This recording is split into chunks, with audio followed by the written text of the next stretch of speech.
இந்த நாளிலே விசேஷமாக ஆண்டவருடைய பிள்ளைகளாகிய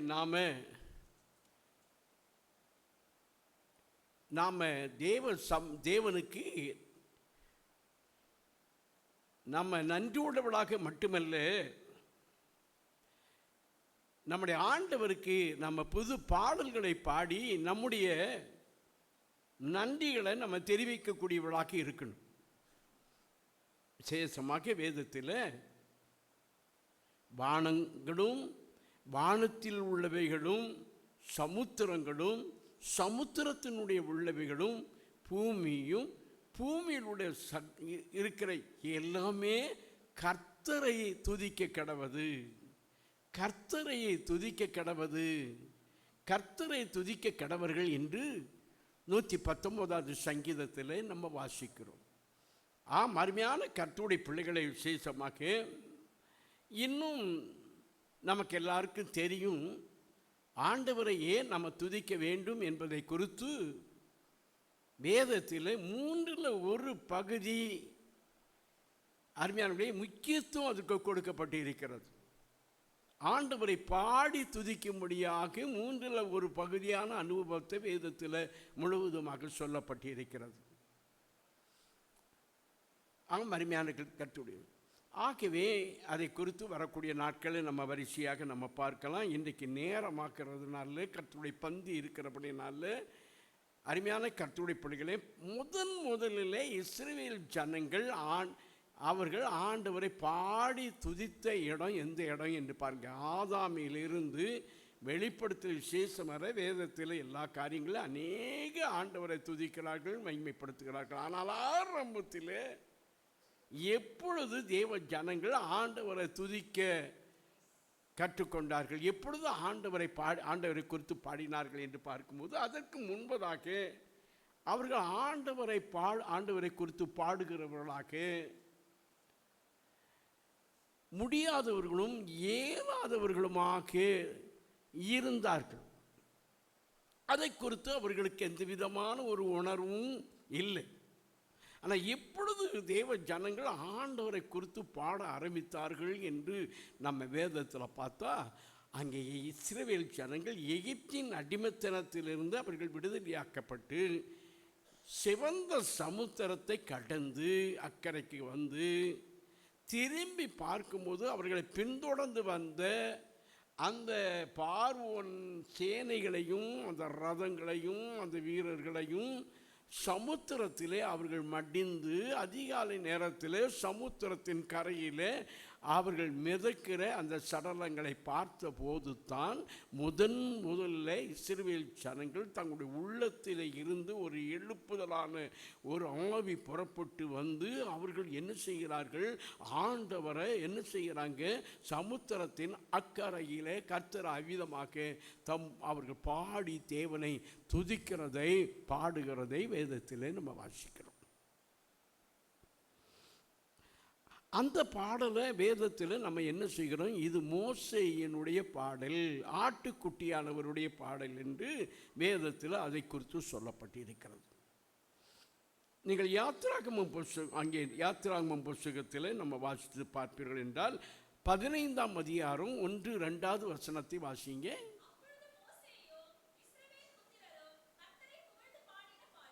அப்பொழுது மோசேயும் இஸ்ரவேல் புத்திரரும் கர்த்தரை குறித்து பாடின பாடல், கர்த்தரை புகழ்ந்து பாடின பாட்டு. கர்த்தரை பாடுவேன், அவர் மகிமையாய் வெற்றி சிறந்தார்,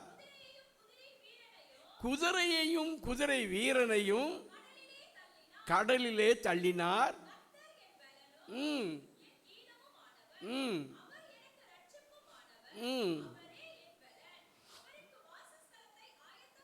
அருமையான கர்த்தருடைய பிள்ளைகளை, இந்த இடத்துல தான் இஸ்ரவேல் ஜனங்கள் ஆண்டவரை அவ்விதமாக அவர் எங்களை மகிமையாய் வெற்றி சிறக்க பண்ணினார். எகிப்தின் அடிமைத்தனத்தில் இருந்த கட்டுகளை கர்த்தர் அறுத்து உடைத்து எங்களை விடுவித்து நாங்கள் கானானை சுதந்தரிக்கும்படியாக புறப்பட்டு வந்தபோது எங்களுக்கு எதிராக இருந்த சிவந்த சமுத்திரத்தை எப்படி கடந்து போவது என்று கலங்கிக் கொண்டிருந்த நேரத்தில் கர்த்தர் எங்களுக்கு அவ்விதமாக சிவந்த சமுத்திரத்தை இரண்டாக பிளந்து எங்களுக்கு பாதையை கர்த்தர் உண்டு பண்ணி இரண்டு பக்கத்தில் உள்ள ஜலங்கள் எங்களை மேற்கொள்ளாதபடி சமுத்திரத்தில் இருக்கக்கூடிய கொடிய மிருக ஜீவன்கள் வந்து ஜந்துக்கள் எங்களை கொண்டு போடாதபடி பிரிந்து நின்ற ஜலம் மலை போல எங்களுக்கு மதில் போல நின்று எங்களை பாதுகாத்து நாங்களும் எங்களுடைய பிள்ளைகளும் எங்களுடைய மனைவி மக்கமார்களும் எங்களுடைய பெற்றோர்களும் எங்களுடைய சிறு பிள்ளைகளும் ஆண்களும் பெண்களும் நாங்கள் எல்லாரும் அந்த கரைக்கு சுமார் 60 லட்சத்துக்கும் அதிகமான ஜனங்களாகிய நாங்கள் அந்த கரைக்கு வந்து சேர்ந்ததும் எங்களை பின்தொடர்ந்து வந்த அந்த எகிப்திய சேனையை கர்த்தர் சமுத்திரத்தில் அந்த தண்ணீரை மீண்டும் ஒன்று சேர்த்து அவர்கள் வருகிற போது அவர்கள் அதில் மூழ்கி அழியும்படியாக அவ்விதமாக கர்த்தர் எங்களுக்கு இந்த அற்புதத்தை கர்த்தர் செய்தார் என்று சொல்லி அருமையான கர்த்தருடைய பிள்ளைகளே, மீட்கப்பட்ட தேவனுடைய பிள்ளைகள் அவருடைய உள்ளத்தில் இருந்து எழும்பி வந்த அந்த நன்றி உள்ள பாடல் தான் முதலாவது பாடல். கர்த்தரை எங்களை மகிமையாய் எங்களை வெற்றி சிறக்க பண்ணினார். அருமையான கர்த்தருடைய பிள்ளைகளை விசேஷமாக்க இன்றைக்கு நாமும் கூட பாவ அடிமைத்தனத்திலே நம்ம இருந்தோம். உலகம் பிசாசு மாமிசம் போன்ற பலவிதமான பிசாசினுடைய கட்டுகளிலே நாம் கட்டப்பட்டவர்களாக நாம் விடுவிக்கப்பட முடியாதவர்களாக கர்த்தரை பாடி துதிக்க முடியாதவர்களாக இயலாதவர்களாக நாம் பலவிதமான சூழ்நிலையில் பிசாசு நம்மை கட்டி இருந்தான். அதில் இருந்து நம்மை மீள முடியாத நிலையிலே கட்டப்பட்டு இருந்தோம். அருமையானவர்களே, அப்படிப்பட்ட கட்டுகளில் இருந்த நம்மை ஆண்டவராகிய கர்த்தர் நம்மை விடுவித்தார், நம்மை மீட்டெடுத்தார், நம்மை ரட்சித்தார். அருமையானவர்களே, ஆகவே மீட்கப்பட்ட கர்த்தருடைய பிள்ளைகளாகிய நாம் மோசேயும் இஸ்ரவேல் ஜனங்களும் அந்த எகிப்தினுடைய அந்த அங்கே சிவந்த சமுத்திரத்தின் அக்கறையிலே வந்து அவர்கள் இவ்விதமாக கர்த்தரை பாடினது போல ஆண்டவருடைய பிள்ளைகளாகிய நாமும் கூட மீட்கப்பட்டவர்கள் கர்த்தரை பாட வேண்டும், கர்த்தரை துதிக்க வேண்டும், கர்த்தரை மகிமைப்படுத்த வேண்டும். அருமையானவர்களே, சத்துருவாகி பிசாசினால் கட்டப்பட்டு இருக்கும் வரைக்கும் நம்மால் பாட முடியாது, நம்மால் கர்த்தரை துதிக்க முடியாது, நம்மால் கர்த்தரை புகழ முடியாது. நம்ம ஆண்டவரை துதிக்கிறது என்ன? ஆண்டவரை புகழ வேண்டும். அதுதான். நான் தனியாக இருந்தேன், என்னை தேடி வந்தீரேன் என்று இவ்விதமாக தனக்கு செய்த காரியங்களை மாத்திரம் பாடலாக சில அனுபவத்தில் சில ஊழியக்காரர்கள் பாடுகிறார்கள். ஆனால் அது அல்ல. கர்த்தருடைய நாமம் அதாகிலும் நம்ம பாடல் மூலமாக தேவனை புகழ வேண்டும். வல்லமையாய் கிரியை செய்த வல்லோரை துதியுங்கள், எல்லோரையும் ஏற்றுக்கொள்ளும் இயேசுவை துதியுங்கள் என்று இவ்விதமாக நல்ல அர்ப்பணிக்கப்பட்ட பரிசுத்தவான்கள் தங்களுடைய பாடல்களில் தேவனைத்தான் உயர்த்தி தேவனுக்குத்தான் மகிமை செலுத்தி பாடினார்கள். அந்த பாடலில் தான் தேவன் மகிமைப்படுவார். அந்த பாடல்களில் தான் கர்த்தர் என்ன செய்வார்? பிசாசனுடைய அந்தகார கிரிகள் நடுங்கும். அருமையான கர்த்தருடைய பிள்ளைகளே, ஆகவே நாம் மீட்கப்படாத வரைக்கும், சத்துருடைய கட்டுகளிலிருந்து விடுவிக்கப்படாத வரைக்கும் நம்மால் பாட முடியாது. நானும் இங்கே உட்கார்ந்து கொண்டு எல்லாரையும் பார்ப்பேன். சிலர் அமைதியாக உட்கார்ந்து அப்படி நிற்பாங்க. சிலருடைய உதடுகள் மட்டும் அசையும். ஆனால் சிலர் அதீதமாக உள்ளத்தின் ஆழத்திலிருந்து அந்த ரட்சிப்பின் அனுபவத்தை பெற்ற கர்த்தருடைய பிள்ளைகள் உள்ளத்தின் ஆழத்திலிருந்து அவர்கள் கரங்களை தட்டி கர்த்தரை மகிமைப்படுத்துகிறதையும் நம்முடைய சபையில் நான் காண்கிறேன். இங்கே மட்டுமில்லை, எல்லா இடங்களிலும் இருக்கிறது. இந்த 4 தரமானம் சிலர் ஆண்டவர் அவிதமாக துதிக்கும் போது கர்த்தரை பாடும் பொழுது நல்ல உற்சாகமாக கரங்களை தட்டி கர்த்தரை பாடுகிறாங்க. ஒரு சிலர் என்ன செய்கிறாங்க? எங்கள் ஜோனாவை போல விசேஷமாக இப்படியே அருமையான இந்த கை 2 ஒன்று சேர சிலருக்கு சிலருக்கு நம்ம பிள்ளைகளுக்கு இந்த வயதில் நீங்கள் ஆண்டவரை கரங்களை தட்டி உங்களுடைய சத்தம் ஓசை உள்ள கைத்தாளங்களோடும், உங்கள் கையில் கர்த்தர், நமக்கு எத்தனையோ பேர் குஷ்டரோகிகள் இருக்காங்க, அவங்களால கைகளை தட்ட முடியாத எத்தனையோ பேர்களுக்கு சில விரல்கள் இல்லை, அவர்களால் கரங்களை தட்டி கர்த்தரை மகிமைப்படுத்த முடியாது. சிலருக்கு சில பிரச்சனைகள், நடுங்கு விரல்கள்லாம், அவர்களால் கரங்களை தட்டி பாட முடியாது. நமக்கு ஆண்டவர் நல்ல கரங்களை கர்த்தர் கொடுத்திருக்கிறார். நம்ம இந்த நாட்களில் நம்ம ஆண்டவரை கரங்களை தட்டி பாடலைன்னா, உங்களுடைய முதிர் வயதான காலத்தில், பலவீனமான காலத்தில் நீங்கள் கைதட்டி தேவனை பாடணுங்கிற எண்ணம் வந்தாலும் பாட முடியாது. ஆகவே கர்த்தருடைய பிள்ளைகளாகிய நாம் நம்முடைய சத்தம் ஓசை உள்ள கைத்தாளங்கள் என்ன செய்யணும்? மற்ற இடத்துல கேட்கணும். எல்லா விசேஷமாக்கி ஆண்டவரை துதிக்கணும். யார் கர்த்தரை துதிக்க முடியாது? வேதம் என்ன சொல்லுகிறது? யார் கர்த்தரை துதிக்க மாட்டாங்க? மரித்தவர்களும் மௌனத்தில் இறங்கினவர்களும் கர்த்தரை துதியார்கள். ஆனால் நாமோ என்றென்றைக்கும் கர்த்தரை துதிப்போம். மரித்தவர்களும், பாவத்திலே மரித்து கிடக்கிற மக்களும், பிசாசனுடைய இச்சைகளிலே, பிசாசனுடைய கட்டுகளிலே கட்டப்பட்டு அவ்விதமாக செத்த நிலையில் இருக்கக்கூடிய மக்களும், மௌனத்தில் இருக்கிறவர்களும், மௌனத்தில் கோமா ஸ்டேஜில் இருக்கிறவர்கள், கோமா ஸ்டேஜில் இங்கே இருந்தாலும் அவங்க எண்ணங்கள் எல்லாம் எங்கேயோ இருக்கும். அருமையான கர்த்தருடைய பிள்ளைகளை, திருமண வைபவத்தில் கணவனும் மனைவியுமாக அவர்கள் இருப்பார்கள். அந்த நேரத்தில் பிரசங்கியார், ஊழியக்காரர் செய்தி கொடுக்க ஆரம்பிப்பார்.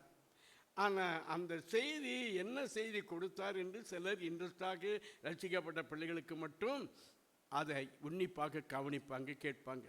ஆனால் மற்ற பிள்ளைகளெல்லாம் அடுத்து நடக்க போகிற நிகழ்ச்சி என்ன, அடுத்து நடக்க போகிற காரியம் என்ன, யார் யார் வர்றாங்க, யாரெல்லாம் வந்திருக்காங்க, எப்படியெல்லாம் இருக்க, இந்த எண்ணங்கள் தான் இருக்கும். கோமா ஸ்டேஜிலேயே இருப்பாங்க. நம்ம எத்தனை தான் கோமா ஸ்டேஜில் படுத்திருக்கிறவங்களுக்கு என்னதான் நம்ம பேசினாலும் கேட்க முடியாது. அருமையான கர்த்தருடைய பிள்ளைகளை, இந்த நாட்களில் உனக்கு சரீரத்தில் ஆரோக்கியத்தையும் சுகத்தையும் பலனையும் கிருபையும் கொடுத்த, நன்மையும் கொடுத்த ஆண்டவரை நீ புகழ்ந்து நீ பாடலன்னா, நீ ஆண்டவரை போற்றி பாடலன்னா, நாளைக்கு நீ படுத்த படுக்கையிலே கோமா ஸ்டேஜிலே விழுந்து கிடக்க வேண்டிய சூழ்நிலை வரும். அந்த நேரத்தில் நீ ஆண்டவரை பாடணும்னு நினைச்சாலும் கூட உனக்கு பாட முடியாது.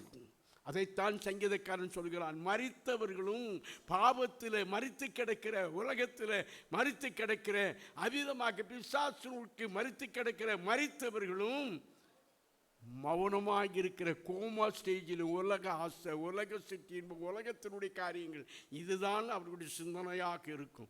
நிறைய பேருக்கு தேவ ஆலயத்திற்கு வந்தாலும் அவருடைய எண்ணங்கள் எல்லாம், ஐயோ இந்த காரியங்களை போட்டுட்டு வந்துட்டேனே, கதவை நான் அடைக்காமல் வந்துட்டேனே, அந்த வேலைகள் இருக்கிறதே, இந்த வந்திருப்பாங்க, அதுதான் அவர்களுக்கு சிந்தனையாக இருக்கும். ஆனால் தேவனுடைய சமூகத்தில் நம்ம இன்றைக்கு என்ன செய்தி கேட்டோம், என்ன செய்தி பாட்டு, என்ன பாட்டு, அதெல்லாம் இருக்காது. அதுதான் அந்த எண்ணங்களாக இருக்கும். அருமையான கர்த்தருடைய பிள்ளைகளே, ஆகவே நீங்கள் மரித்தவர்களாக, மரித்தோடு இருக்கக்கூடிய நீங்கள் அவ்விதமாக நீங்கள் விழித்திருங்க, எழுந்திருங்க, அப்பொழுது கர்த்தர் உங்களை பிரகாசிப்பார் என்று வேதம் சொல்லுகிறது. ஆகவே மரித்த நிலையில் இருந்து நம்ம எழுந்திருக்க வேண்டும். அருமையான கர்த்தருடைய பிள்ளைகளை, விசேஷமாக மௌனத்தில் இருக்கிறவர்களும் கர்த்தரை துதிக்கவே முடியாது, கர்த்தருடைய அன்பை உணரவே முடியாது. ஆமாம், கர்த்தருடைய அற்புதத்தை அவர்கள் நினைக்க முடியாது. யார் ஆண்டவரை துதிப்பார்கள்? நன்றி உள்ளவளாக, ஆண்டவருக்கு நன்றி உள்ளவளாக, அவர் செய்த நன்மைகளை உணர்கிறவர்கள் தான் ஆண்டவருடைய சமூகத்தில் ஆண்டவரை என்ன செய்வார்கள்? அவர்கள் போற்றி புகழ்ந்து துதித்து ஆண்டவரை மகிமைப்படுத்துவார்கள். அருமையானவர்களே, மகிமைப்படுத்துவார்கள். ஆகவே சேஷமாக கர்த்தருடைய ஆலயத்துக்கு நாம் எதற்கு வருகிறோம்? அருமையானவர்களே, சேஷமாக அவருக்கு நம்ம நன்றியை, நம்முடைய நன்றி, அவர் நமக்கு செய்த நன்றியை அவருக்கு தெரிவிக்கும்படியாக நம்ம வருகிறோம். நம்முடைய வார்த்தைகளினாலே, நம்முடைய உதடுகளினாலே, நம்முடைய கையின் உதட்டின் பலியினாலே, கையின் காணிக்கைகளினாலே, இருதயத்தினுடைய ஸ்தோத்திர பலிகளினாலே அவ்விதமாக கர்த்தருக்கு நம்முடைய பலிகளை, நன்றி பலிகளை செலுத்த வருகிறோம். இதில் ஆர்வத்தோடு நம்ம வர வேண்டும், மனமகிழ்ச்சியோடு கூட வர வேண்டும். அருமையானவர்களே, கர்த்தருடைய ஆலயத்தை குறித்து வாஞ்சி நமக்கு இருக்கணும். அருமையானவர்கள், இந்த செய்தியை நான் கேட்கும்போது இதை ஏன் நான் ப்ரிப்பரேஷன் பண்ணினேன்னா, அந்த நேரத்தில் விசேஷமாக ஒரு பாடல், ஒரு சத்தம் எனக்கு கேட்டது. ஒரு நாகூர் அனிபாய் பாடின ஒரு பாடல். அவர் அந்த பாடலில் எந்த விதமான விக்கிர ஆராதனையான காரியங்கள் கிடையாது. அவர் பாடுகிறார், நீங்களும் கேட்டிருப்பீங்க. பள்ளிகள் பல இருந்தும் அவ்விதமாக பள்ளி செல்ல உனக்கு மனமில்லையோ? அதாயிலும் பள்ளி வாசல்கள் அநேக இருந்தாலும் பாங்கோசை கேட்ட பின்பும், அந்த பள்ளி வாசலில் அந்த 5 வேளை தொழுகை நடக்கும்போது அந்த அஸ்ரத்து, அந்த பள்ளிவாசனுடைய தலைவராக இருக்கக்கூடிய, போதகராக இருக்கக்கூடிய அந்த அஸ்ரத்து, அவர் என்ன செய்வார், அவர் ஒரு அல்லாஹ் அக்பர்ன்னு சொல்லி அவர்கள் பாடுவாங்க. அது பாங்கோசைன்னு சொல்லுவாங்க. அவர் அதை பாடுகிறார். பள்ளிகள் பல இருந்தும் பாங்கோசை கேட்ட பெண்ணும் பள்ளி செல்ல உனக்கு மனமில்லையோ? உன்னை படைத்தவனை உனக்கு நினைவில்லையோ என்று பாடுகிறார். உன் படைத்தவனை குறித்த உனக்கு நினைவில்லையோ, அக்கறை இல்லையோ? உன்னுடைய சொந்த காரியத்தில் எவ்வளவு நீ அக்கறை செலுத்துகிறாயோ, அதை காட்டிலும் நீ ஆண்டவருடைய காரியத்தில் நீ அக்கறை அதிகமாக நீ முன்னிலை வைத்து காட்டவில்லை என்றால், நீ என்னதான் பிரயாசப்பட்டாலும் எல்லாமே உனக்கு சீரமாகத்தான் இருக்கும், நஷ்டமாகத்தான் இருக்கும். எந்த நிலையிலே நீ முன்னேறி வரவே முடியாது. நீ ஆண்டவர்களுடைய அவருக்கு முக்கியத்துவம் கொடு. அருமையான கர்த்தருடைய பிள்ளைகளே, உனக்கு ஆண்டவரை குறித்து, படைத்தவனை குறித்து உனக்கு நினைவில்லையோ? பாங்கோசை கேட்ட பின்னும் படைத்தவனை குறித்து உனக்கு நினைவில்லையோ என்று பார்க்கிறார். உண்மையாகவே அது மிகவும் ஒரு கருத்து உள்ள பாடல். ஆம் அருமையாக.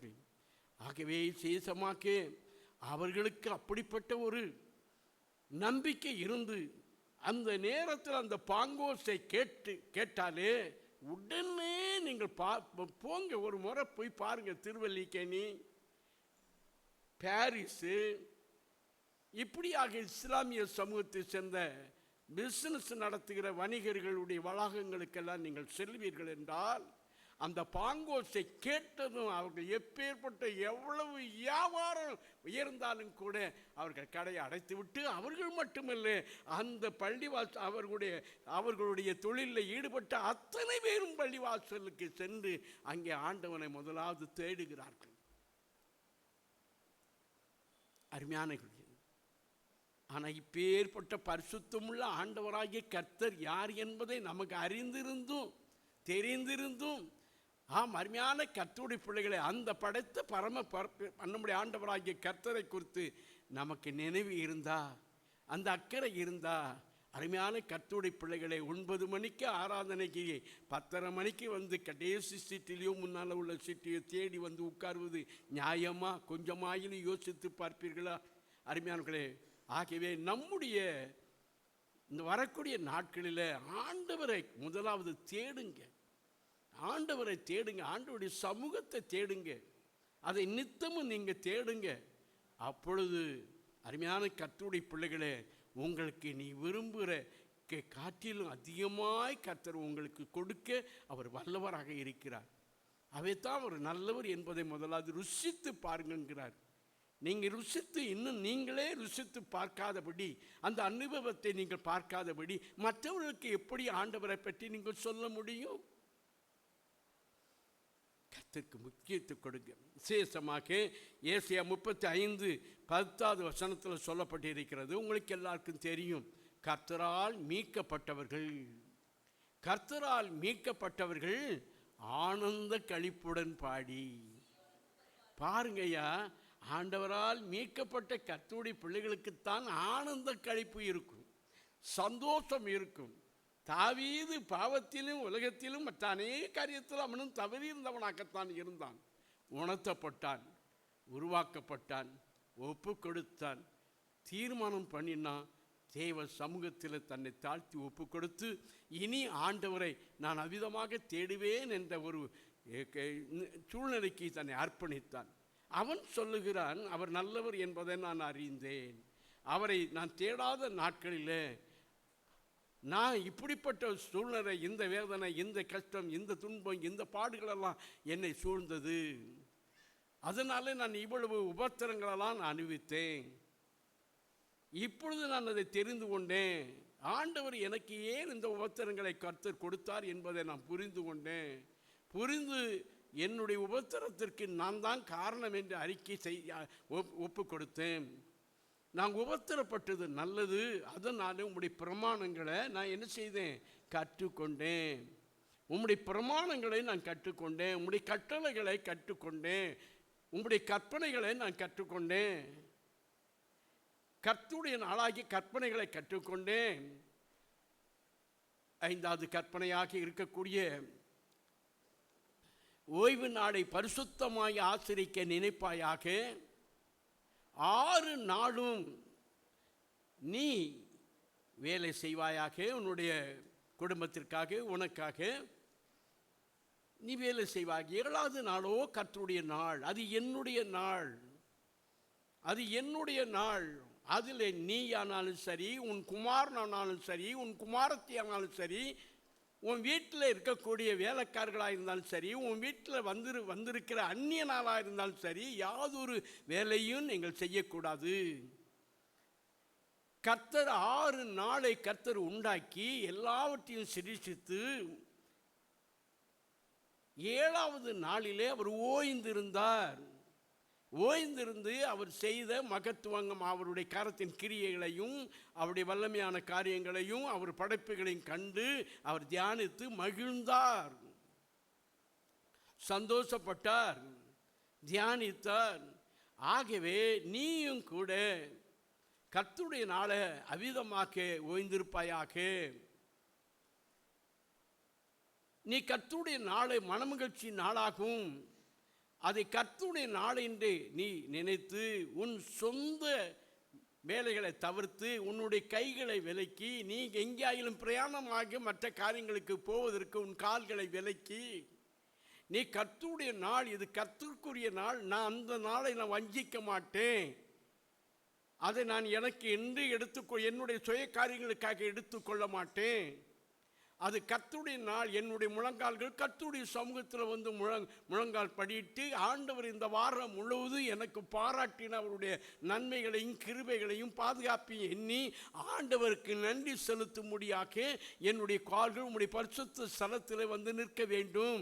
அப்படி மனமகிழ்ச்சியாக நீ எண்ணுவாயானால் கர்த்தர் உன்னை பூமியில் உள்ள சகல ஜனங்களிலும் உன்னை உயர்ந்திருக்க பண்ணி, ஏசாயா 58:58 ஆண்டவர் சொல்வார், பூமியில் உள்ள சகல ஜனங்களிலும் உன்னை உயர்ந்திருக்க பண்ணி உன் தகப்பனாகிய யாக்கோபினுடைய சுதந்திரத்தால் உன்னை என்ன செய்வேன்? நான் உன்னை ஆசீர்வதிப்பேன் என்று சொல்லுகிறேன். நீ ஆண்டவருடைய கட்டளைக்கு கீழ்ப்படியாம என்ன ஆண்டவரை என்னை ஆசீர்வதிக்கணும்னு சொல்லி நீ கேட்பது எந்த விதத்தில் நியாயம்? பரீட்சையே எழுதாமல் போய் ஹெட்மிஸ் கிட்ட போய் என்னை பாஸ் பண்ண வைக்கணும் அப்படின்னு கேட்டால் அது எந்த விதத்தில் நியாயம்? வயலில் விதைக்க வேண்டிய காலத்தில் உழுது பயிரிட்டு அவிதமாக பயிரிடாமல் தண்ணி பாய்ச்சாமல் ஆர்மையான கர்த்தருடைய பிள்ளைகளை அறுவடையின் காலத்தில் எல்லாரும் போய் தங்களுடைய வயலில் விளைந்திருக்கிற அறுவடை அறுக்கும் போது நாம் கைகளில் அருவாளை மட்டும் வைத்துக்கொண்டு நானும் என்னுடைய வயலில் போய் அறுவடை செய்ய போகிறேன் என்று சொல்லி போவீர்கள் என்றால் அது எந்த விதத்தில் நியாயம்? நீ மற்றவனுடைய வயலில் தான் ரகசியமாக ராத்திரி நேரத்தில் திருடித்தான் நீ கொண்டு வரணும். நீ களவாடித்தான் கொண்டு வர வேண்டும். எங்கள் ஊர் பக்கத்தில் சிலர் அந்த ஒரு குறிப்பிட்ட வகுப்பை சேர்ந்தவர்கள், ஒரு துஷ்ட ஜனங்கள் இருக்கிறாங்க. அருமையான கர்த்தருடைய பிள்ளைகளை, நாங்கள்லாம் விவசாயத்தை நம்பி சார்ந்து ஜீவிக்கிறவங்க. பகல் நேரத்தில் எங்களுடைய விவசாய பொருட்களை கிணற்றில் விட்டுட்டு, தோட்டத்தில் விட்டுட்டு வீட்டுக்கு வந்தால் மத்தியானம் போனால் அங்கே இருக்காது, எடுத்துகிட்டு போயிடுவாங்க, எடுத்து கொண்டு போய் விற்று விடுவாங்க. எதுவுமே இருக்காது. ரொம்ப ஜாக்கிரதையாக இருப்போம். அப்படியே கஷ்டப்பட்டு விளைய வச்சு அறுவடை சீசனில் அறுக்கணும்னு சொல்லி எதிர்பார்த்து கொண்டு இருக்கும்போது நைட்டோடு நைட்டாக வந்து என்ன செய்வாங்க தெரியுமா? அருமையான கர்த்தருடைய பிள்ளைகளை அவ்விதமாக மேலொட்டாக கதிர்களை அறுத்துட்டு போயிடுவாங்க. அதற்காக நைட்டெல்லாம் இங்கே என்ன செய்வோம்? அங்கே குளிரில் படுத்திருப்போம். அருமையான கர்த்தருடைய பிள்ளைகள் படுத்திருப்போம். அந்த அளவுக்கு விசேஷமாக அவனுக்குன்னு ஒரு வயலும் இருக்காது, அவனுக்குன்னு ஒரு நிலமும் இருக்காது. அவனை அந்த அளவுக்கு ஆண்டவர் அவன் பெற்றோர்களையும் கர்த்தரை ஆசீர்வதிக்கலை. அவங்க ஆண்டவருக்கு அவங்க தொண்டு தொட்டு கர்த்தருக்கு பிரியமில்லாதவர்களாக துன்மார்க்கர்களாக அவர்கள் ஜீவிக்கிறபடினால அவனுடைய பிள்ளைகள் அப்பத்துக்காக இப்படியாக திருட முடியாத அந்த சந்ததி, அந்த திருட்டு சந்ததிகளாகவும் கொலை சந்ததிகளாகவும் இதுதான் இருக்கும் அருமையான கர்த்தருடைய பிள்ளைகளை. ஆகவே நாமும் கூட அவ்விதமாக நம்ம பிரயாசப்படாமல் நம்ம அறுவடையை நம்ம எதிர்பார்க்க முடியாது. அதே போல் ஆண்டவருடைய சமூகத்தில் அவருடைய கட்டளைகளை நீ கை கொண்டு நடந்தால் தான் கர்த்தருடைய ஆசீர்வாதத்தை நீ எதிர்பார்க்கணுமே அதை விட்டு விட்டு என்ன ஆண்டவர் ஆசீர்வதியும் அப்படின்னு கேட்டால் ஆண்டவர் ஒன்று ஆசீர்வதிக்க மாட்டார்.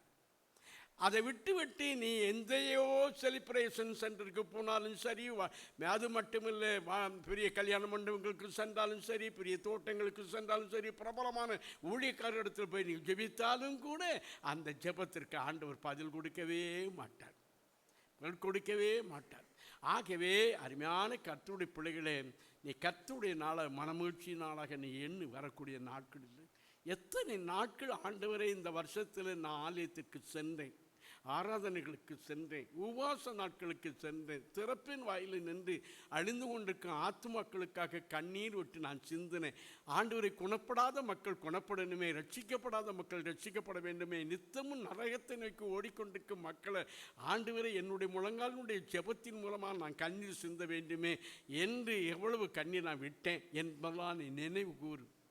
அருமையான கர்த்தருடைய பிள்ளைகளை, நீ விட்ட ஒவ்வொரு கண்ணீரும் ஆண்டவருக்கு பிரியமானதாக இருக்குமென்றால் உன் கண்ணீரை கர்த்தர் துடைப்பார். உன் பிள்ளைகளுடைய கண்ணீர் சிந்த விடவே மாட்டார். அருமையான கர்த்தருடைய பிள்ளைகளை விடமாட்டார். ஆகவே விசேஷமாக ஆண்டவருடைய கட்டளைக்கு கீழ்ப்படிங்க. அதுக்குத்தான் நம்ம ஆண்டவருடைய பிள்ளைகளாக இருக்கிறோம். அதை நீங்கள் மறந்து பார்க்காதீங்க. கிறிஸ்மஸ் கொண்டாடுவதற்காகவோ இன்னும் மற்ற விதமான காரியங்களை உலக புராணமான மற்ற புறஜாதிகள் சில நிகழ்ச்சிகளை சிறப்பாக செய்வதற்காக செய்கிறார்கள். அந்த காலத்தில் மட்டும், அந்த நேரத்தில் மட்டும் நம்ம செய்கிறது முக்கியமல்ல. அருமையான கர்த்தருடைய பிள்ளைகளை, கர்த்தருடைய கட்டளைகளை கீழ்ப்படிங்க, கற்பனைகளுக்கு கீழ்ப்படிங்க. அப்பொழுது கர்த்தர் உங்களை ஆசீர்வதிப்பார். அருமையானவர்களை, விசேஷமாக கர்த்தரால் மீட்கப்பட்டவர்கள் திரும்பி ஆனந்த களிப்போடு. அப்போ யார் ஆனந்த களிப்போடு கூட கர்த்தரை பாடுவாங்க? கர்த்தரால் மீட்கப்பட்டவர்களால். இஸ்ரவேல் ஜனங்கள் எகிப்தின் அடிமைத்தனத்திலிருந்து மீட்கப்பட்டவர்கள் தான் அக்கறையிலே கர்த்தர் செய்த அற்புதங்களை கண்டு அவிதமாக கர்த்தரை அவிதமாக மகிமைப்படுத்தினார்கள். உன் வாழ்க்கையில் நீ பாவ அடிமைத்தனத்திலிருந்து மீட்கப்படாத பட்சத்தில் நீ ஆண்டவரை துதிக்க முடியாது, கர்த்தரை ஆனந்த களிப்போடு அவருக்கு ஆராதனை செலுத்த முடியாது. அப்படியே நீ தேவனுடைய ஆலயத்தில் வந்தாலும் நீ ஆண்டவரை கம்பீர சத்தத்தோடு கர்த்தரை என்ன செய்ய முடியாது. அருமையானவர்களே, நீ என்ன செய்ய முடியாது? அருமையான துதிக்க முடியாது. ஆகவே நீ கர்த்தரால் மீட்கப்பட்டிருக்கும். அப்பந்தான் உன் உள்ளத்தில் இருந்து அந்த ஆவி நிரம்பி கருத்தோடு பாடுகிற அந்த பாடலும் உள்ளத்திலிருந்தே வரும். அருமையானவர்களே, இங்கே பாருங்க, வேதத்தில் அந்த இஸ்ரவேல் ஜனங்கள் எகிப்தின் இருந்து அடிமைத்திலிருந்து விடுதலையாக்கப்பட்டு அவர்கள் அக்கறைக்கு வந்து அந்த சம்பவங்கள் நடக்கிறதை கண்டு அவர்கள் மீட்கப்பட்டதை எண்ணி மகிழ்ச்சியோடு ஆனந்த களிப்போடு அவர்கள் பாடின பாடலில் 5 விதமான அம்சங்கள் அதில் இருக்குது. யாத்திராகமம் 15ஆம் அதிகாரத்தில் அங்கே நீங்கள் அதை மட்டும் எடுத்து வைத்துக் கொள்ளுங்கள். அதில் 5 விதமான அம்சங்கள் இருக்கிறது. முதலாவது நீங்கள் பார்ப்பீர்கள் என்றால் அந்த பாடல் ரட்சிப்பின் பாட்டு. யாத்திராகமம் 15ஆம் அதிகாரம், அங்கே நீங்கள் பாருங்க, 1-2 வசனத்தை வாசிங்க.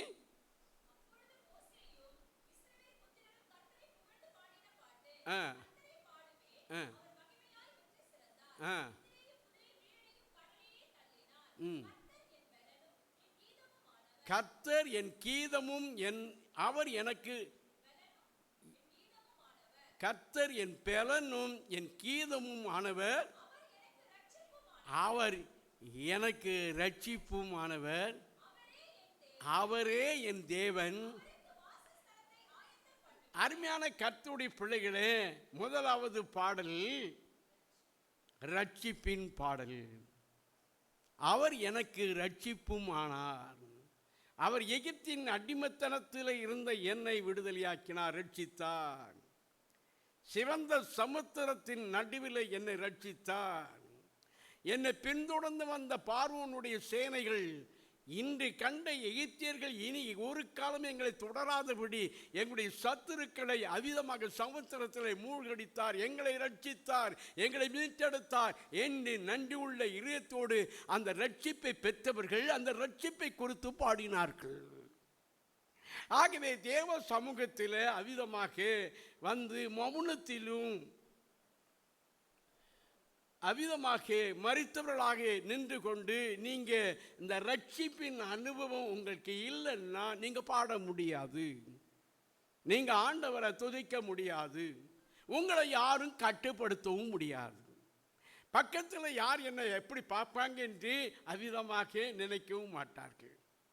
அருமையானவர்களே, அந்த ரட்சிப்பு அந்த தாவீது பெற்றிருந்ததுனால தான் அவன் என்ன செய்கிறான், ஒரு ராஜாவாக இருந்தாலும் என்ன செய்கிறான் தெரியுமா, அந்த உடன்படிக்கை பெட்டியை தூக்கி கொண்டு வரும் பொழுது சகல ஜனங்களும் அவிதமாக ரெண்டு பக்கத்தில் நிரம்பி நிற்கிறாங்க. அவ்விதமான ஆசாரியர்களும் வர்றாங்க, லேவியர்கள் வர்றாங்க. அப்படிப்பட்ட இடத்துல ஒரு ராஜா அங்கே ரதத்தில் உட்கார்ந்து கொண்டு அவ்விதமாக ராஜாவுக்கு புகழையும் மற்றவைகளையும் அவர்கள் சொல்லுவதை பார்த்து அவன் அதில் பெருமைப்பட்டு அவ்விதமாக கௌரவமாய் பவனியாக வர வேண்டிய ஒரு ராஜா அவன் இறங்கி வந்து அந்த சாதாரண ஜனங்களோடு கூட சேர்ந்து என்ன செய்கிறான், அந்த சந்தோஷத்தில் இவ்வளவு வருஷ காலமாக இந்த சவுல் ராஜா உடன்படிக்கை பெட்டியை குறித்து 20 வருஷமாக தேடாமல் போயிட்டான். 20 வருஷமாக தேடாமல் போனதுனால தானே நாங்கள் இவ்விதமாக சிறுமைப்பட்டோம், சிதறப்பட்டோம், சிறையாக்கப்பட்டோம், அந்நியர்களுக்கு அடிமைகளாக்கப்பட்டோம், அநியாயமாக நடத்தப்பட்டோம் என்றெல்லாம் எண்ணி நினைத்து இப்பொழுது 20 வருஷத்துக்கு பிற்பாடு அவ்விதமாக தாவீதின் காலத்தில் அந்த உடன்படிக்கை பெட்டியை அவ்விதமாக அவர்கள் தேடி கண்டுபிடித்ததை கொண்டு வரும் பொழுது ஆனந்த களிப்போடு கூட ஜனங்களாம் ஆண்டவரை உயர்த்தி பாடி துதித்து வரும் பொழுது தாவீது அரசனும் என்ன செய்கிறான், அந்த ஆனந்த களிப்போடு அந்த ஜனங்களோடு கூட சேர்ந்து நடனமாடி தேவனை துதித்து கொண்டு வருகிறான். இதை பார்த்து கொண்டிருந்த சவுலினுடைய மகளும் தாவீதினுடைய மனைவியாக இருக்கக்கூடிய மீகாள் ஜன்னல் வழியாக நின்று பார்த்து, அட மனுஷன் இவன் எப்பேற்பட்ட ராஜா, இஸ்ரவேலுடைய 12 கோத்திரங்கள் சிங்காசனத்தில் உட்கார்ந்த அதிகாரம் பெற்ற இப்பேற்பட்ட ராஜா ஒரு சாதாரண கூத்தாடி பசங்களோடு கூட சேர்ந்து, கொட்டடிக்கிற ஜனங்கள் பசங்களோடு கூட சேர்ந்து தெருவில் இப்படி குத்தாட்டம் பண்ணிக்கிட்டு வர்றானேன்னு சொல்லி தன் இருதயத்தில் அவள் என்ன செய்தாள், அவமதித்தாள், ராஜாவை அவமதித்தாள். அப்பேற்பட்ட ராஜாவே அந்த பெட்டி கிடைத்து விட்டது என்ற ஆனந்த களிப்போடு கூட அந்த உள்ளத்தின் ஆழத்திலிருந்து அந்த எழுப்புதலை பெற்ற அவன் ஆண்டவரை துதித்து களிப்போடு அவன் பாடி வருகிறான். இன்றைக்கு அநேகர் என்ன செய்கிறாங்க, சில அந்தஸ்தில் வந்துட்டா அருமையான கர்த்தருடைய பிள்ளைகளை நான் இவர்களோடு கூட சேர்ந்து நம்ம பாடுவதா, நானும் இவர்களோடு கூட சேர்ந்து கைதட்டுவதா, என்னுடைய ஸ்டேட்டஸ் என்ன என்று அநேகர் என்ன செய்கிறார்கள், அதை ஒரு பிரிஸ்டீஜாக எண்ணிக்கொண்டு அருமையான கர்த்தருடைய பிள்ளைகளே ஆண்டவருக்கு செலுத்தக்கூடிய நன்றியை செலுத்தாமல் வேடிக்கை பார்க்கிறவர்களாக இருக்கிறார்கள். இருக்கக்கூடாது. அப்பேற்பட்ட ராஜாவே இறங்கி வந்து செய்கிறார். அருமையான கர்த்தருடைய பிள்ளைகளே, ஆகவே சிலருக்கு இப்படிப்பட்டவர்களோடு கூட வந்து உட்கார்ந்து ஆலயத்திற்கு வந்து ஆராதனையை செலுத்துது நம்முடைய ஸ்டேட்டஸ்க்கு சரி கிடையாது.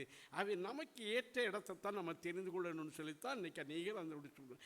என்கிட்டலாம் வருவாங்க, நிறைய பேர் வருவாங்க. அருமையான இதுவரை நான் எத்தனையோ 137 காரு கொண்டு வந்திருக்காங்க. கொண்டு வந்து ஜெபம் பண்ணி ஆண்டவர் இது நம்முடைய ஆலயத்திற்கும் ஊழியத்துக்கும் அவிதமாக பிரயோஜனமாக இருக்க வேண்டும் என்பதற்காக இந்த காரை எங்களுக்கு கொடுத்திருக்கிறார் என்று சொல்லி வராங்க. இப்போ தான் சர்வ சாதாரணமாக ஒரு வீட்டில் ரெண்டு கார் எல்லாருக்கும் இருக்குது. சர்வசாதாரணமாக இன்றைக்கி ஒரு கார் வருது, நாளைக்கு ஒரு கார் வேறு விதமாக மாற்றிக்கொள்கிறாங்க. ஆனால் அந்த நாட்களில் ஒரு காரோ ஒரு மோட்டர் பைக்கோ வாங்கிட்டாங்கன்னா அது பெருமையாக அவங்களும் எண்ணுவாங்க, மற்றவர்களும் அப்படியாக எண்ணுவாங்க. அந்த காரை எடுத்துகிட்டு வந்து ஐயா ஜெபம் பண்ணுங்கம்பாங்க. நானும் ஜெபம் பண்ணுவேன். சொல்லுவாங்க, இது ஆலயத்திற்கு ஊழியத்திற்கு உதவியாக இருக்கிறதுக்காகத்தான் வாங்கியிருக்கிறேன். எங்கேயாவது நம்ம ஊழியத்துக்கு போகிறதுக்கு பிரயோஜனமாக இருக்கணும், ரெட்ரீட்டுக்கு போகிறதுக்கு பிரயோஜனமாக இருக்கும், அப்போல்லாம் அப்படித்தான் போவேன். ஆகவே என்று சொல்லுவாங்க. கொஞ்ச நாட்களுக்குள்ளாக 2 வாரம் அல்லது 3 வாரம் தான் தாக்கு பிடிப்பாங்க. அதுக்கப்புறம் அது நிற்க வேண்டிய இடம், அதுக்கு வேண்டிய ஒரு ஸ்டாட்டிஸ்டான ஒரு இடம் இருந்தால் தானே அந்த காருக்கு மதிப்பு. இந்த இடத்துல வந்து நின்னால் நம்ம காருக்கு என்ன மதிப்புன்னு சொல்லி அதுக்கப்புறம் அவங்க இங்கே வரவே மாட்டாங்க. அது போக வேண்டிய இடத்துல போயிடுவாங்க.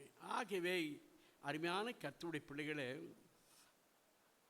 விசேஷமாக ஒரு சகோதரன் இந்த சாலி கிராமத்தில் தசரபுரத்தில் ஒருவர் ஞானஸ்தானம் பெற்றார். நம்ம சபையில் ஊழியத்துக்கெல்லாம் வருவார்.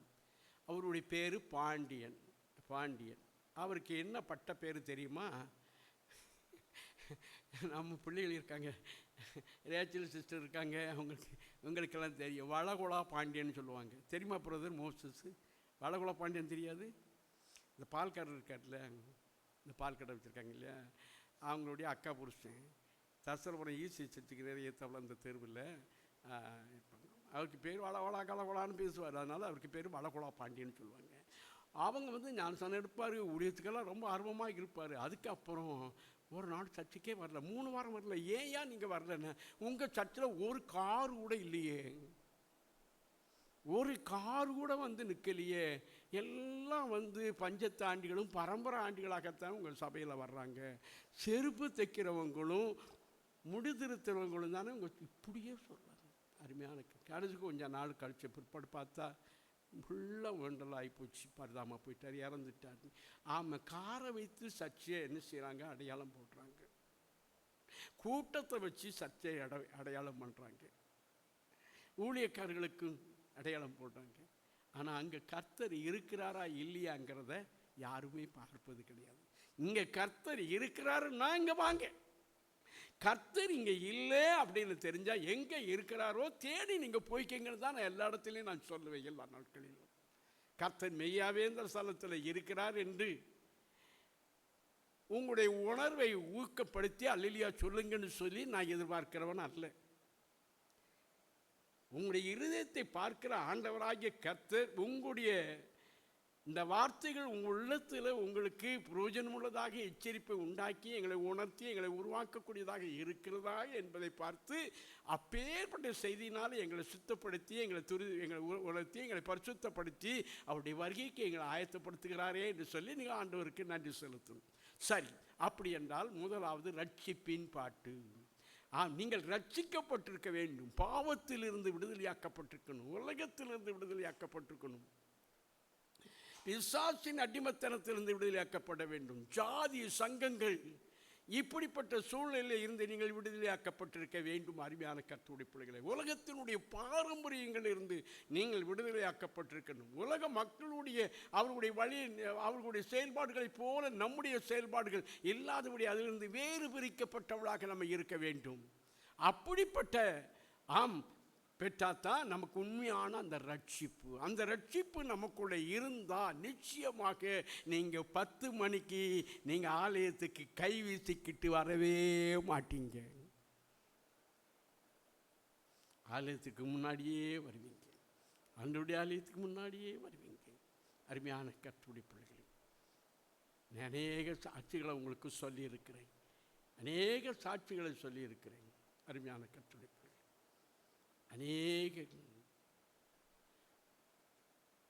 விசேஷமாக நம்முடைய ஏஞ்சல் சிஸ்டருடைய தம்பி சிங்கப்பூரில் அவர் பணி செய்து கொண்டிருக்கிறார். அவரோட மனைவி பிள்ளையோடு கூட இப்பொழுது அவர் தனி ஒரு ஊழியத்தை நல்ல பொறுப்பேற்று நல்ல உற்சாகத்தோடு மகிழ்ச்சியோடு கூட தேவனுடைய மகிமையான ஊழியத்தை அவர் செய்து கொண்டு இருக்கிறார் என்று சகோதரன் விஜய் மூலமாக நான் கேள்விப்பட்டேன். அந்த ஊழியத்தை என்றைக்கு அவர் ஆரம்பிக்கப்பட்ட நாளில் இருந்து அவர்கள் ஊருக்கு வருவதோ, அப்பாவை வந்து பார்க்கவோ, எங்களை பார்க்கறதுக்கு அவருக்கு டைம் இருக்காது. அப்படியே வந்தாலும் காலையில் வருவார், உடனே எங்களுக்கு அந்த புரோகிராம் இருக்குது, சபையில் இந்த புரோகிராம் இருக்குதுன்னு சொல்லி தம்பி போயிடுவான்னு தான் சொல்லுவார். அப்படி ஊழியத்தில் ரொம்ப இணைக்கப்பட்டவராக கர்த்தரோடு ஜீவிக்கிறார்கள். அவருடைய ஆரம்பத்தில் ஒரு சைனீஸ் பாஸ்டர், அவர் பெரிய சபை, அந்த சபையில் ஆரம்ப காலத்தில் அவர் விசுவாசியாக இருந்தவர். அப்படி இருந்த அவர் ஒரு நாள் திடீர்னு அம்மாவுக்கு ரொம்ப சுகம் இல்லாமல் ஹாஸ்பிட்டலில் சீரியஸாக இருக்கிறாங்க. உடனடியாக மகனை வரவழைக்க முடியாக இவங்க எல்லாம் ஆரோனுக்கு தெரிவித்துட்டாங்க. அவங்க உடனே புறப்படணும், இந்த நாளிலே போனால்தான் பார்க்க முடியும் என்று சொல்லி அவர் என்ன செய்கிறார், பெர்மிஷன் கேட்டு வர்றதுக்கு ஆனால் விசா வேண்டும். விசாவை எடுத்தாச்சு, எல்லாம் பண்ணியாச்சு. ஃப்ளைட்டு என்ன செய்யணும், கன்ஃபார்ம் ஆகணும். என்ன செய்வதுன்னு தெரியல. நியூஸ் வந்துக்கிட்டே இருக்குது சர்வீஸில். இப்போ நான் உடனே புறப்பட்டு போகணும், நான் என்ன செய்வதுன்னு கேட்கும்போது அந்த பாஸ்டர்கிட்ட போய், ஐயா நான் இப்படியாக போகணும், எனக்கு யாராயிலும் இந்த சர்ச்சில் அப்படி எனக்கு உடனடியாக டிக்கெட் எடுத்து கொடுத்து அனுப்பக்கூடிய அளவுக்கு யாராயிலும் இருந்தால் நீங்கள் கொஞ்சம் ஹெல்ப் பண்ணுங்கன்னு சொல்லும்போது அவர் சொன்னாராம் அந்த பின்னால் பாருங்கள், அந்த வாசலில் ஓரத்தில் ஒருவர் உட்கார்ந்துருப்பார். அவர் உட்கார்ந்துருப்பார், அவர்கிட்ட போய் கேளுங்க, அவர் உங்களுக்கு எல்லா விதமான காரியங்களையும் உங்களை ஆயத்து பண்ணி இன்றைக்கே உங்கள் சாயங்காலத்தில் நீங்கள் இந்தியாவுக்கு போகிறதுக்கு உங்களுக்கு டிக்கெட் எல்லா காரியங்களும் வாங்கி செய்துருவார் அப்படின்னு. அப்படியான்னு சொல்லிவிட்டு அவர்கிட்ட போனாராம். அவர் பின்னால் உட்கார்ந்துருக்கிறார், ஒரு சாதாரண மனுஷனாக இருந்தார். என்ன தம்பின்னு கேட்க, அவர் ஒரு சீனக்காரர், என்னென்னு கேட்க விவரத்தை சொல்ல, அப்படியா தம்பி நீங்கள் இன்றைக்கே ஆராதனை முடிஞ்சது, இந்த இடத்துக்கு ஆஃபீஸுக்கு வாங்க, இந்த இடத்துக்கு வாங்க, நீங்கள் அங்கே போங்க அப்படின்ட்டாராம். இவர் அங்கே போனால் அவர் அந்த இடத்துல உட்கார்ந்துருக்கிறாராம். உட்காந்துருக்கு, என்னடா நம்ம சர்ச்சில் பின்னால் இருக்கிற அவருடைய வேலை. வந்த ஜனங்கள், வருகிற ஜனங்கள் வெளியே வந்து அவர்கள் செருப்பை வெளியே போட்டிருந்தா அதை எடுத்து செருப்பில் அடுக்கி வைக்கிற வேலை, அதைத்தான் அவர் செய்துக்கிட்டு வர்ற ஜனங்களை உள்ளே அனுப்பவும், அவங்களுக்கு சீட்டை ஒதுக்கி கொடுக்கவும், அந்த விதமான ஒரு சிறு ஊழியத்தை சபையில் அவர் செய்து கொண்டு இருக்கிறவர் தான் இன்று இதுவரைக்கும் தம்பி ஆரோன் அவரை கணித்திருக்கிறார். ஆனால் இப்போ தான் தெரியுது, அவர் அந்த அந்த அந்த கம்பெனி பேர் மறந்துட்டேன், அவர் 13 ஃப்ளைட்டுக்கு ஓனராம். அவருடைய ஃப்ளைட்டு வந்து சிங்கப்பூர்லேருந்து நம்ம சென்னைக்கு வருகிறது, இந்தியாவுக்கு போகிறது. அந்த ஓனர் சொன்னாராம், தம்பி பரவாயில்ல அப்படின்னு அந்த இடத்துல அவர் டிக்கெட் எல்லா காரியங்களும் செய்து நீ புறப்பட்டு போகலாம். ஒரு அற்பமாக நம்ம நினச்சோம். ஆனால் அவர் என்ன செய்வாராம், நீங்கள் நல்லா கவனிச்சிங்க, அந்த வார்த்தையை அவர் சொல்லும்போது அவர் என்ன செய்வாராம், எல்லா ஜனங்களும் ஆலயத்துக்கு வர்றதுக்கு முன்னாடியே அவர் முன்னாடி வந்து பின்னால் உட்காந்துக்கிடுவாராம். ஏன் உட்காந்துக்கிடுவார்னா, வந்த ஜனங்கள் பசங்க அவசரமாக வந்து சற்று உள்ள செருப்பு போட்டுவாங்களேன்னு சொல்லி அவங்க செருப்பு அங்கே போட்டிருந்தா எடுத்து கொண்டு போய் செருப்பில் மாட்டணுமே, அப்போ நம்ம முதலாவது போனால் தானே நம்ம அதை செய்ய முடியும்னு சொல்லி அந்த ஊழியத்தை அவர் செய்கிறாரா கர்த்தருக்காக. ஐயா, அவரை காட்டில் நீங்கள் பெரியவங்களா, நான் பெரியவனா? அருமையான கர்த்தருடைய பிள்ளைகளே, அவருக்கு அந்த விதமான ஒரு ரட்சிப்பு, உண்மையாகவே பாவம் மன்னிக்கப்பட்ட அந்த ரட்சிப்பை ஆண்டவரால் பெற்றதுனால தானே அவர் உள்ளத்தில் கர்த்தருடைய சந்தோஷம், அவருடைய வசனத்தினால் வருகிற நிறைவு, அந்த மகிழ்ச்சி இருந்ததுனால தானே அந்த அற்பமான வேலையை சந்தோஷத்தோடு அவர் செய்ய முன் வந்தது. மகிழ்ச்சியோடு அவர் செய்கிறாரு. இன்றைக்கி நம்ம ஆண்டவருடைய காரியத்தில், நம்ம ஒரு காரியத்தில் மகிழ்ச்சியோடு நம்ம செய்ய விரும்புகிறோமா? ஆமாம், அருமையான கர்த்தருடைய பிள்ளை. ஆகவே தான் 84வது சங்கீதத்தில் உம்முடைய ஆலய பிரகாரம் ஆலயம் எவ்வளவு இன்பமானது என்று சொல்லுகிறார். ஆகவே விசேஷமாக ரட்சிப்பை பெற்ற ஜனங்கள் தான் ஆண்டவரை பாடினார்கள். அது ரட்சிப்பின் நம் ஒவ்வொருவருக்கும் அந்த ரட்சிப்பின் சந்தோஷம் இருக்கணும். 11ஆம் வசனம் என்ன சொல்லுகிறது பாருங்க. அவர்கள் எப்படி ஆண்டவரை ரட்சிப்பை பெற்று அவர்கள் எப்படி விடுதலை பெற்ற ஜனங்கள் ஆண்டவரை பாடுகிறார்கள். கர்த்தாவே, தேவர்களில் உமக்கு ஒப்பானவர் யார்?